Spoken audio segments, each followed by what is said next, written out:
Hey everybody, before we get into this video, I wonder how many times Ben's going to make reference to this Caribou crossing as the Canadian Blantons. I'm guessing at least 3 times. We'll see. Hey everybody, welcome back to the Bourbon Note. I'm Greg. I'm Ben. And today, it's bottled in Kentucky, but it's not a bourbon.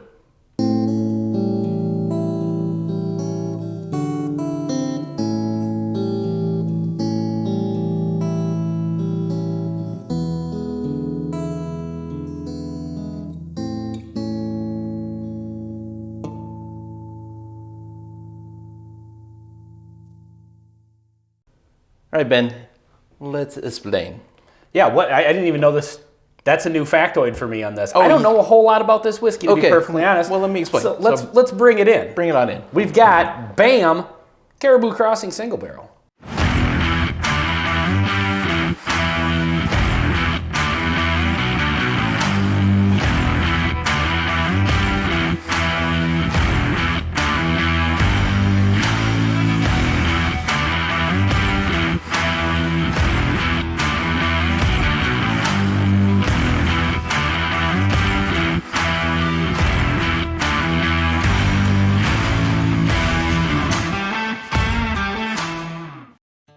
So this one's a Canadian one. It is Canadian. Yeah. So here are the high-level stats. It's from Canada.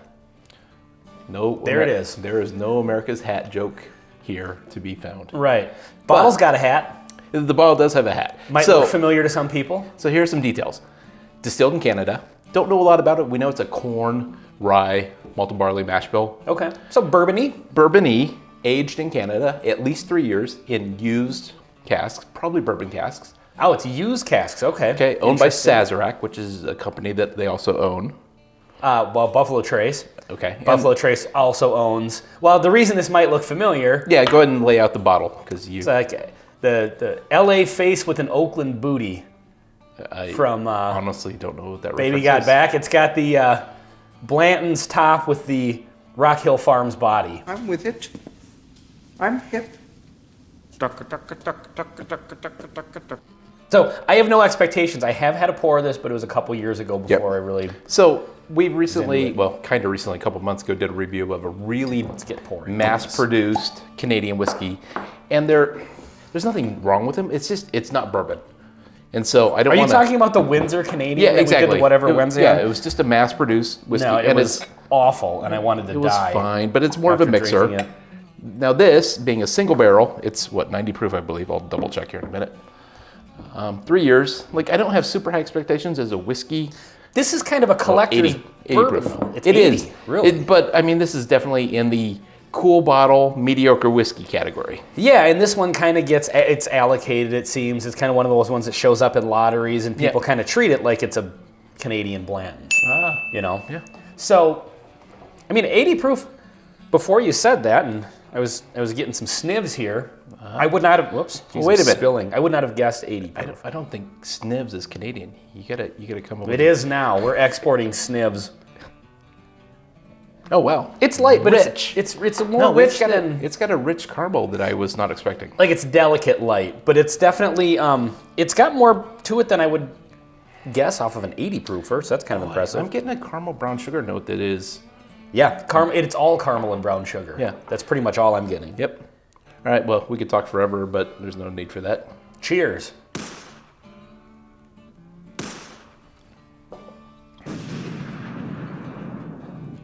I know it's not a bourbon, but it's not the weakest bourbon I've ever had.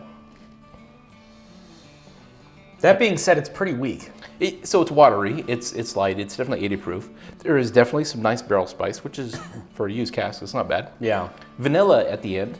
That's a kind of interesting note that I wasn't expecting. Yeah, let me get another taste here. Okay. I think 3 years is probably reasonably accurate, and that is holding it back. Like, if this were 6 years, it would help. It needs some age. Yeah, that's just, that drinks like that kind of drinks bottom shelf to me. Really? Yeah, it's more rich than a bottom shelf one, but it's so watered down. I mean, it's like, I think Basil Hayden probably drinks a little more complex than this does. It's interesting because I get really, really nice flavors. Like, it's a nice level of sweetness with a wood char spice.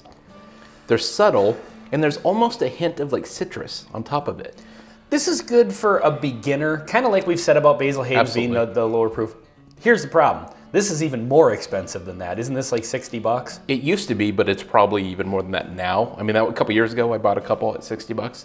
Yeah. So, I don't have any idea what they're going for. I think this is another one of those ones that's meant to be for, I mean, there is the market we've talked about for people who don't like higher proof stuff. Yep. They want that 80 proof or they want some, but it just, I feel like it's fancy marketing to jack up the price. Again, it's like another one of those products where it's this is definitely a gift bourbon, probably more than a connoisseur's, like someone who someone probably loves it. I like it just fine, but yeah, there's nothing offensive about it. There's nothing bad about it, but it's just for what it is, for the hype that it gets. If this were a normal bottle price at $25, yeah, it would be, well, there's a lot of competition there, but it'd be fine.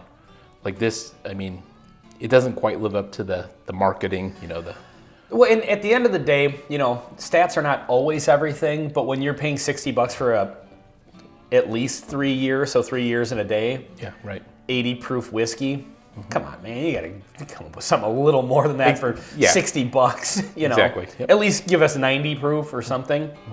But again, that's probably not who they're marketing this to. I think so. It's like I said, it's another one of those ones it's marketed to people who like the lower proof.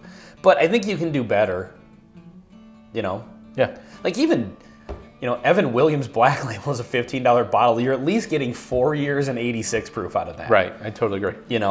And so I wouldn't buy one of these.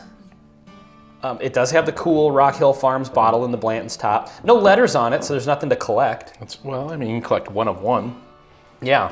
Hey, you got the whole collection right here. Exactly. And there's a Caribou on top of it, per the name, Caribou Crossing. But yeah, I don't know. I don't get, how did this get so hyped up? Is it just because of its close proximity to so technically, Buffalo Trace products? Well, I mean, you could make an argument. I mean, this is bottled in one of the same places as Buffalo Trace. Okay. So Sazerac owns the whiskey. It's aged in Canada, distilled and aged. They bring it to Buffalo Trace. It's put in this bottle. Okay.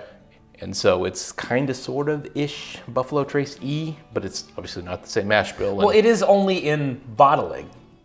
And Sazerac owns both. Right, but it's like the distillation and aging of this has nothing to do with. So it's kind of like one of those things like, well, at one point this was in the same room as Blanton's. Exactly. So, kind of like how everything else Buffalo Trace gets completely hyped up and way out of proportion. But I feel they're doing it on this one. Like they put it in this bottle on purpose to ride the coattails of Blanton's. They're intentionally hyping this up. Absolutely. And it's used casks too.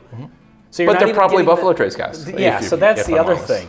Man, they've got a hell of a racket going on here now that I think about it, because they're distilling like a probably 3-year, 80 proof. They're not even doing their own cooperage, or buying brand new casks. They're buying used casks, so probably cheaper to make. Well, from themselves, I'm thinking their own. Yeah, it could be. They're just reusing, and then bottling it in this fancy thing. It's like, this might even be more egregious marketing than Blanton's itself. It really might. I think you're onto something. It is a cool bottle, though. It is a cool bottle. Yeah. So it looks fancy. So I don't know. It's not a recommend for me just just for the price alone. So the one area where I actually like it is if you are interested in, you're not worried about the price so much, and you are looking for a much more approachable type whiskey. This is not aggressive on the tongue. There's not the burn, and it does have really nice flavors. So it is, if you're interested in whiskey, it is an option, but it does come with some caveats. Yeah, for sure. All right, well, this has been Caribou Crossing Single Barrel Canadian Whiskey on the Bourbon Note. I'm Ben. I'm Greg. Till next time. See you next time.